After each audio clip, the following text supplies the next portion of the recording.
Hey, okay, we're ready to go. It's always hard to tell when these things are ready to start rolling, and usually not when I'm ready. It's Uh, usually ready before me. that's how it goes. So here we are. We're at the Woman Entrepreneur Pajama Party interview series, and I have my calming tea right here. So I'm all Ooh. getting ready for bed as soon as we get all done. My little fruity cup, and Ah, we'll be ready to like do a little snooze after we get done here. So I want everybody to just be relaxed and with us in our pajamas, get up in your bed and join us in our interview, and we'll make you feel so much better after you get done listening because Ylonda is going to share with us some of her secrets to success. whoa, Oh, yes. yes. So, anyways, this is where women with an entrepreneur spirit, women who are aspiring to be entrepreneurs, and seasoned women entrepreneurs come together to share as a community, gaining inspiration, mentoring, and the tools we need to grow our business as we grow ourselves. Dang, yes. It's a big job. It's a very. Plus, take care of kids. Exactly. So you don't have to spend any time getting dressed because it's such a big job. I am Cindy Cohen, a registered nurse for 26 years, an entrepreneur, and for the last 18, the owner of See to Your Health LLC, where we provide what do we provide? Health coaching, corporate wellness, and community health and wellness events.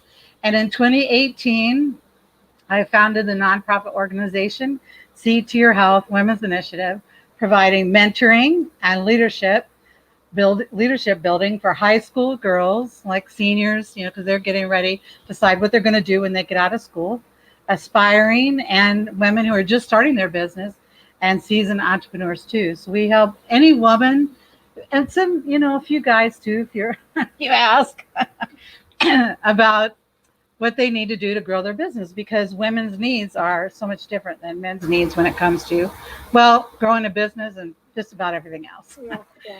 Yeah, each year we host the Women Entrepreneur Summit in November, and we're getting ready. We're coming right up on the summit, like in a few weeks. Yes, yes. So we're like very excited about it. Excuse me.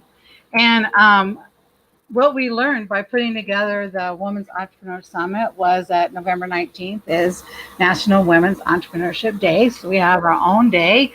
And in the United States, 39% of the businesses are owned by women, which I was shocked to hear that it was so low. And then on the other hand, I was kind of shocked to hear that it was so high. And in St. Joseph County, Indiana, and South Bend, Indiana, and surrounding areas, the women entrepreneurs consist of 2% of the businesses, and surrounding areas 3%. So we really have a lot of work we need to do here. And See to Your Health Women's Initiative aims to change this by providing women entrepreneurship mentoring courses, women entrepreneur excellence certification, and the summit that's coming up in just about a week and a half. So what we're going to do is we're going to talk to Ylonda. She's a woman entrepreneur and she has gone to the Women's Entrepreneur Summit. So she'll be sharing with us a little bit about her experience. So Ylonda, why don't you just take a few minutes and share a bit about yourself and your background? All right. My name is Ylonda Scott, and I'm the founder of WomenPreneurs Breaking Barriers. It is a retreat agency. I host quarterly retreats that educate, train, and inspire women to build their businesses and have a getaway setting to where they can learn but still be relaxed and to network and also have continuous learning with coaching, membership, and also being able to do online courses for those who are busy and can't come to settings like going to a college setting. They can still get an online course and do it at their own convenience to grow. I believe in self development.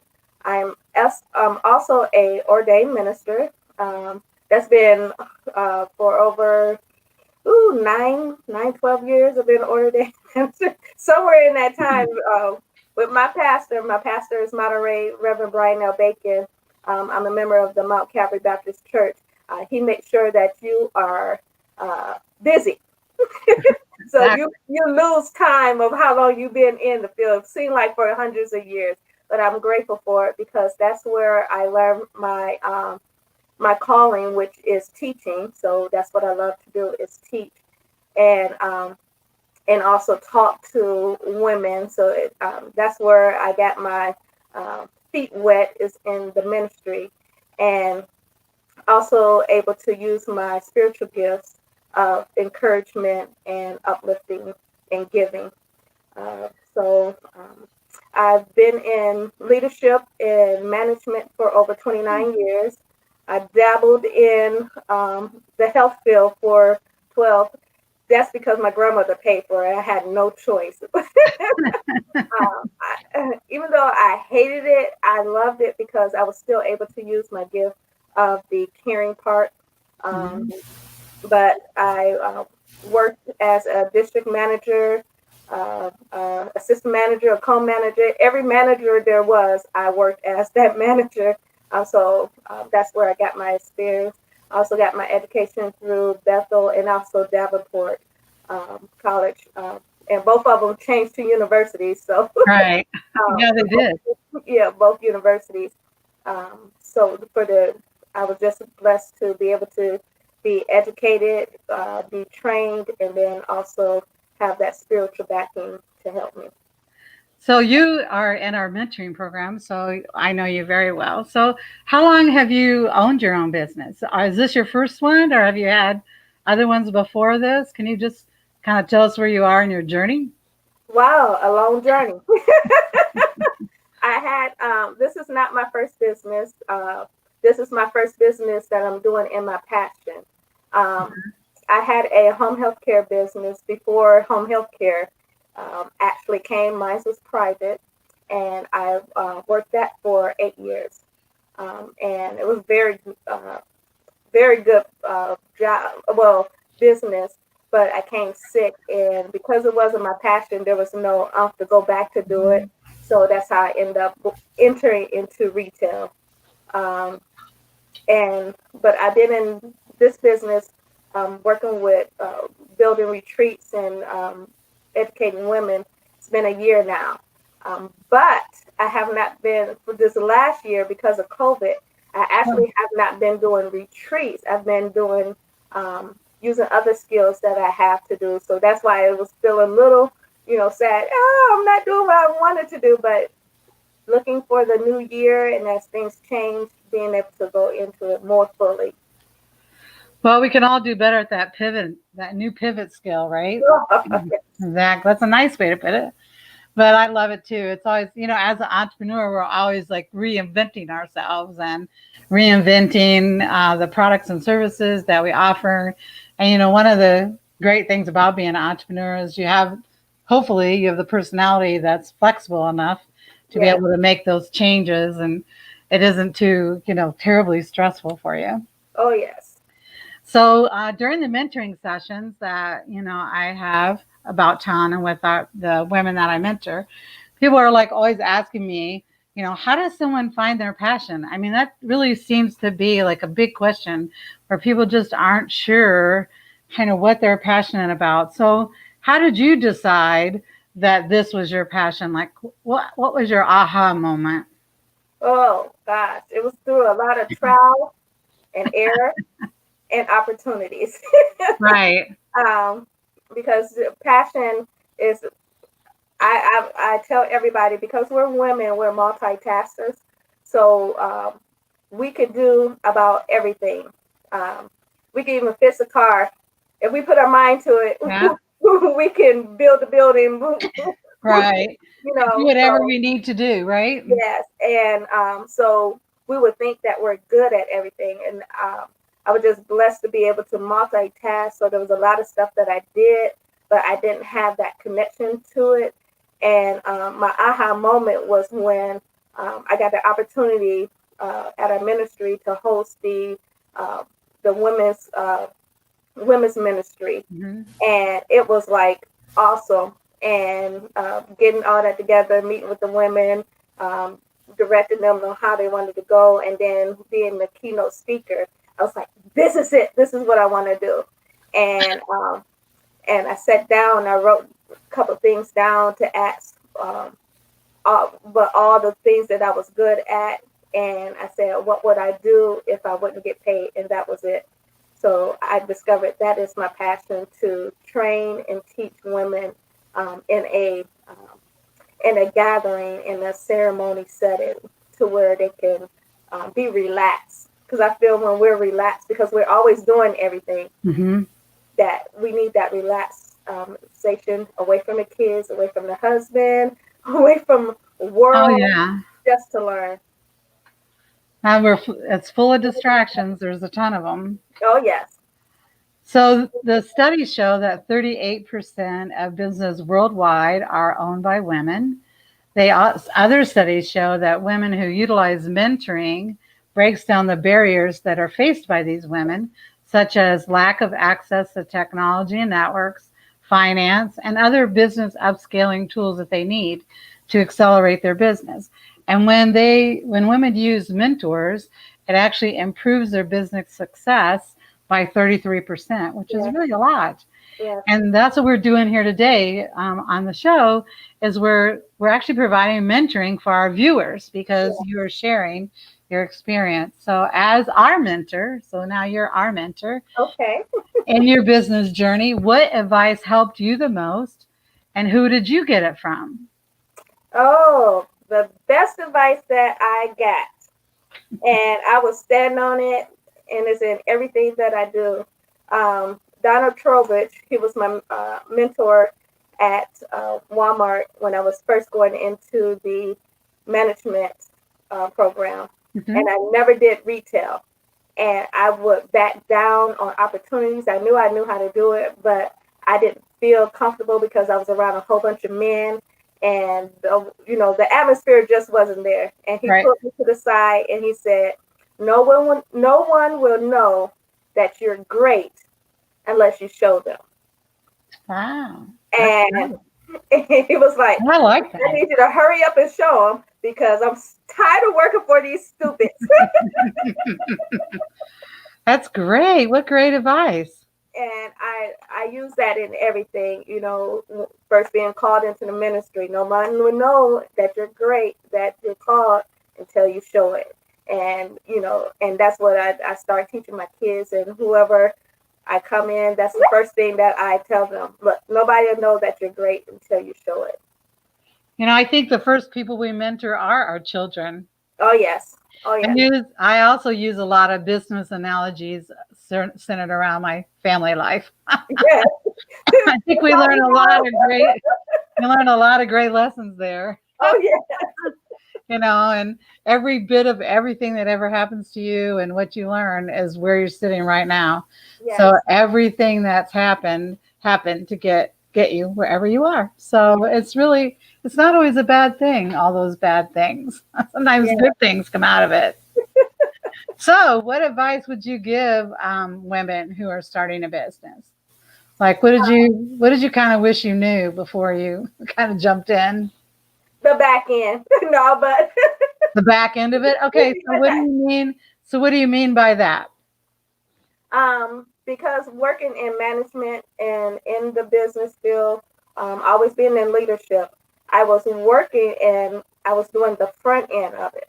So I was being able to manage, make sure that things were getting done, making sure that the schedule was put together, making sure that people were having what they needed to do their job. But when I came into business for myself, I had to do the back end part of it. And that was the marketing, the sales page, because I had to learn virtual. So all of the things that were already put together for me, and all I had to do was go in and make sure it ran. Now I had to put it together. And so that's true. And so when you come in, you're coming in with that, what you go and learn from school, the management and getting your team together and all this, but not knowing how to set up your email marketing and how to set up your sales page, how to even set up your video, setting up the script, and all of this, getting the right phone system that's for you. Make sure that should you be a sole proprietor or should you be an LLC? Should you be a single LLC? All that you had to sit. It was like overwhelming. And I get a lot of questions that say, I don't know where to start. And people tell you, well, just start. Okay, yeah, that's good to say at a certain extent. When you say just start, you got to finish the sentence. Right. You got to say just start by research. Start by this. Because that was the advice I got. Just start. And so I just started. I went online and I pulled up a business checklist, and it said do this, do this, do this, do this, do this. And I did all that. And then I'm sitting in this building and I'm looking at this checklist and I'm like, now what? Exactly. It's like, okay, wait a minute, there's more. Now you need someone to show you what to do. Yes. And it was like, okay, that's where, because you were talking about earlier about the numbers of businesses of women. And what I've discovered is that there's a lot of women out there who's starting businesses, but they're shutting down because of that, not knowing the back end part. So when they run into a challenge, they give up easily instead of having someone to come in and say, hey, wait a minute, you're just missing an email sequence. you're just missing a blog and making sure that you got affiliate links and make sure. So that back end part is make sure you learn the back end before you even get out there, before you, that's the research you should begin with when they say just start. That's great. Thank you. Yeah. Okay. So much is going on these days. I don't even need to list it. There's a huge list happening. Yeah. It's hard not to be distracted, even for accomplished, women entrepreneurs. And oh, yes. So what would you say are just like one or two key activities that you would recommend entrepreneurs to invest their time in? So if I could only do like one or two things every day, like what do you think would be the most important? The most important is goal setting, setting your day, setting your week, and then setting your month. You begin with setting your day the night before, setting your week the weekend before, and setting your month the beginning of the month. And then putting it in prioritizing it. What is the most important? I always ask the question, if I get this done, how will it build my business? Will it get me customers? Will it, will it build my sales? What would this priority do for me? And then I do that down the list, and I go 1, 2, 3, 4, and because I use the 80-20 rule and the 20-80 rule. So the 80% of what you write down of all what you got to do, only 20% of it is that what you're going to get done. So once you write down everything, then you go back and you get that 20% and you number it so that you can see what it is that you need to get done. Because a lot of stuff that we write down is really the multitasking skills that we're good at, but we don't really need to touch. And it's not benefiting us in any kind of way. And so make sure that you prioritizing yourself, doing that goal setting.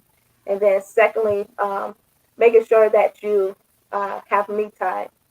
And that me time consists of 3 things. Is 1, making sure that you're self-developing. 2, that you're getting spiritually developed. Listening to a worship time where you just sit back and just listen to the word or whatever spiritual direction you take, but that meditation time to where you could just get out of self and just be empty and let it be filled by spiritual. And then the thirdly is to enjoy what you're doing, enjoying the finances that you receive. If it is just going out and getting a donut and a cup of coffee, that is money you earn. That's true.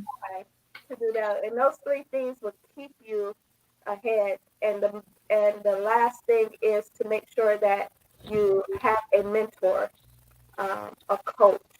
That I don't care how much you know and how long you've been doing it, or if you can't afford it, there is people out here that will coach for free, to a certain extent to get you to where you're able to get financially stable and then come in and start paying for them. But getting a coach, a mentor that can help you when you get to the challenge, because a challenge will end up into fear, and fear will end up to stopping you to where you want to go.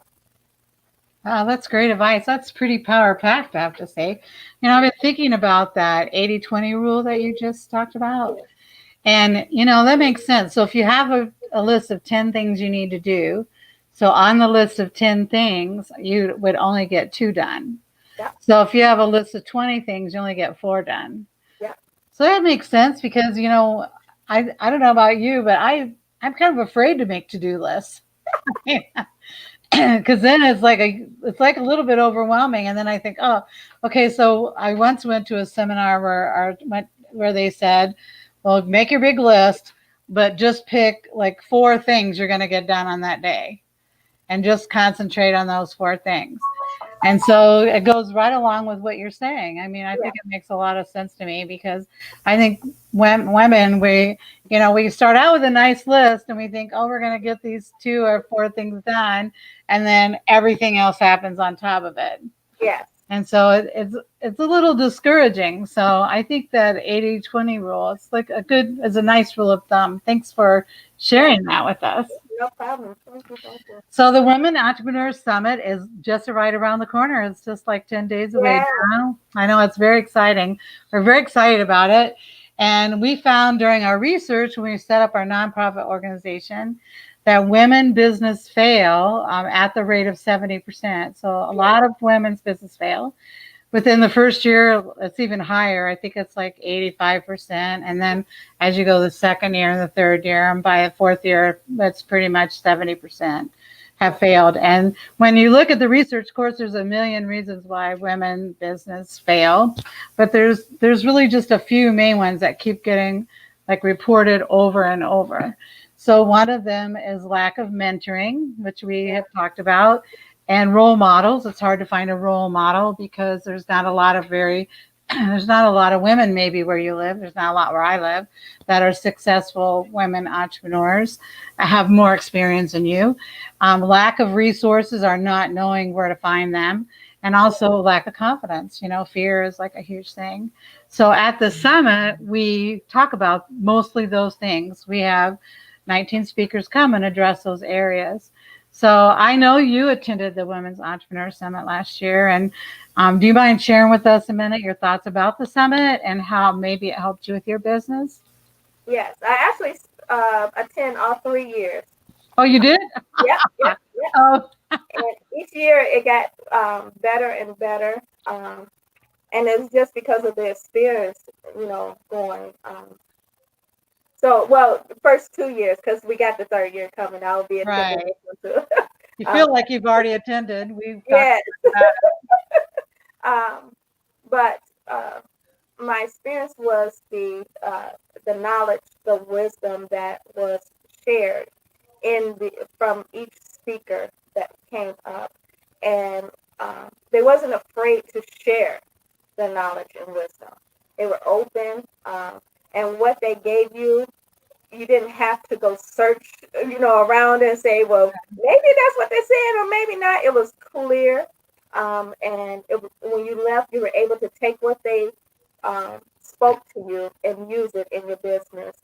And also the networking. I met so many women from the 2 years that I was able to call to be able to build friendships and also work friendships with them too. I also had an opportunity to go out for lunch with a few of them and just talk and pick their brains and see where they're going. So that's what, as you were saying, all the things that were lacking, that part right there was given to us all in one swoop, and the first one, I was like, oh, this is too long. But I had just quit my job and was working 18 hours or something. Yeah. So but the second one, I was well rested, and I also had a chance to be a part of it. because of being in the First Source mentorship program. So I really enjoyed it. It has really been a help, and I always encouraging other women, hey, you need to get in this program. If you're serious about doing your business, get in this program because you're going to receive what you need to where you can be able to be successful. But that's what I got out of the summit and what I used, especially the mentorship and the fellowship of the women.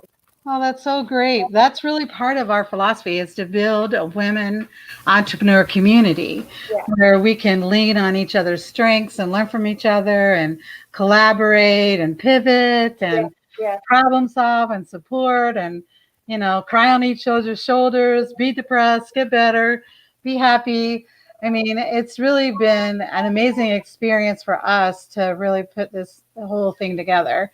And yeah, it's so wonderful to see because I think for a lot of women entrepreneurs, we think we're all by ourselves. We think it's just me. Everything relies on me. No one can help me. And even if they could help me, they wouldn't yeah, because no one ever helps me. Everyone lets me down. They yeah, don't do it right. I mean, there's a whole dialogue that goes with that. But really, I find that individually, women really care about each other, and the people who are more experienced want to help the people who are yeah, less experienced, and we want to nurture them along and bring them along. And a lot of times we think, oh well, we have to go get a big expert. I mean, I love our summit because we do have experts that come. We have women leaders who are great resources to our women entrepreneurs who attend the summit.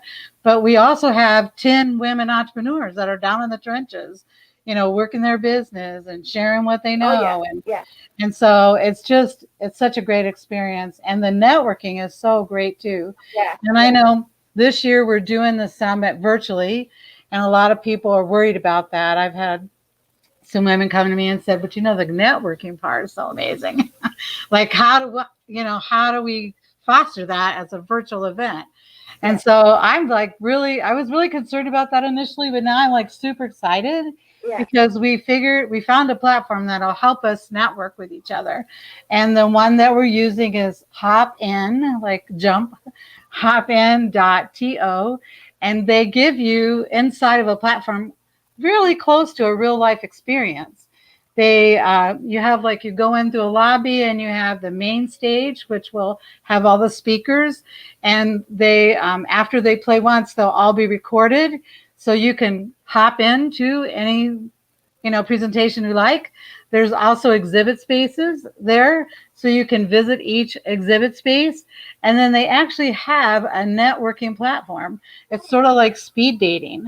uh-huh, And so, or someone said like a blind date, like speed dating with a blind date element, because what the platform does is it actually, when you sign up for networking, it matches the people together that are signed up and kind of moves you around the platform, and you get like 3 minutes with each person.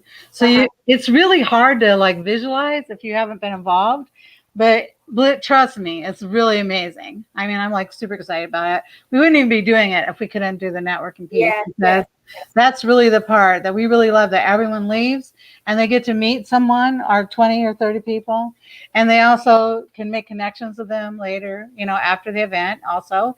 And then also, since we have 19 speakers, if you just learned one thing from each speaker, you will leave with 19 new ideas of things yeah, that you can do. So we're like really excited, and the speakers encourage you to connect with them. And this year we have a beautiful workbook, and we have extra like bonus gifts for you. We can have free coaching and free handouts and just a lot more material that we're giving out. And we also, See to Your Health is starting a new initiative, Women Move Forward, and we're giving out free memberships for that. So we have a lot more flexibility since we're not doing it in person. yeah, So if you're worried about doing it as an event, don't worry about it. And also, people are worried maybe that day is not good for them, November 19th. But you know what? As long as you're registered by November 19th, you'll get 30-day access to the event. So in other words, any day after that until December 20th, you can get back on there and visit the booth spaces and visit the speakers presentation. So it's so much better because you know what? Our presentations are 10 minutes long. They go so fast. Yeah. Oh, yeah. You almost need a rewind. Yeah. I mean, I always ask because I'm busy, organizing the conference. I always ask people, did you take notes? And everyone's just like, notes. It's just like a lot. It's a lot, but Yeah. that's what we want it to be. We want you to have that exposure of a lot because people come in and they're so like low and disheartened because they feel like they just don't. It's just not going anywhere for them. Yeah. When you leave, you're like excited because of all these new things that have been introduced to you. Yeah. Yeah. So how's the best way to reach you? And also like, how can we help you in your journey? So tell us how we can help you and what's the best way to get a hold of you. How you can help me is we continue on. My phone is hopping tonight. Oh, Out here wouldn't even ring. that could be like our little times up. Yes. Like, hopping. What you can continue do for me is just to continue on what you're doing, making sure that women have that resource to reach out and be a part, and just for the encouraging about all the things that people are worried about. It's a new age, a new time on how we're doing anything, and you won't know if it doesn't work for you unless you try it. So we encourage you to sign up and try this. It's being set up and get more information. And how I can be reached is at womenbb110@gmail.com, or you can call for a free talk with me, just to talk, 1-269-252-4145. Also, don't you have like an interview? What is that thing you do where you help people, an assessment? Kind of like, I'm a nurse, so I think it's like a medical assessment. But an assessment where they can kind of think about where they are in their business. Don't you have something like that? Yeah, I have an intake form. So when someone calls and we're talking, they may say, I don't know where I want to go, or I don't know what niche there is. I just send them an intake form so they can see what direction that they're going, and even deciding if, because a lot of people starting a business may not be where they want to begin. They may want to work for someone. So there's a lot of home-based businesses that you can start, and you're working for people, working as a medical assistant or as a what they call a Facebook social media manager. Oh, yeah. And there's a lot of business. You can still be a home-based business, but still be working for someone. Because a lot of people are afraid to, say I'm owning, and have to do. So that's basically what I do. Well, great. Thanks. Well, I think it's about time to wrap this up. So we had our little tone there already. So here's a good idea. Thanks for joining us tonight and sharing your business tips, insights, and courageous acts, because it takes a lot of courage to be a woman entrepreneur. Oh, yeah. And thank you all for joining us and taking the time to work in your business, not just on your business. Yes. Think to Your Health Women Initiative is a 501c3, a nonprofit organization supporting women entrepreneurs in our community by providing women entrepreneur mentoring to high school girls, women in college, and women from low-income neighborhoods. This year, on November 19th, which is just a few days away now, the Women's Entrepreneur Summit is going to be virtual, making all the great education and training available and networking anywhere in the world that you can speak English. Yes. And to make it even better, after you register, remember, you'll be able to see the 19 speakers and 20 exhibitors from November 20th to December 20th for a whole full 30 days. Okay. To get involved, we always like to invite people to learn more about the summit, our organization, to volunteer. We love volunteers, and to make a donation to our scholarship program. We invite you to go to our website, which is www.c, like the letter C, 2, the number 2, YHWI, like C to Your Health Women's Initiative, but the initials, .org.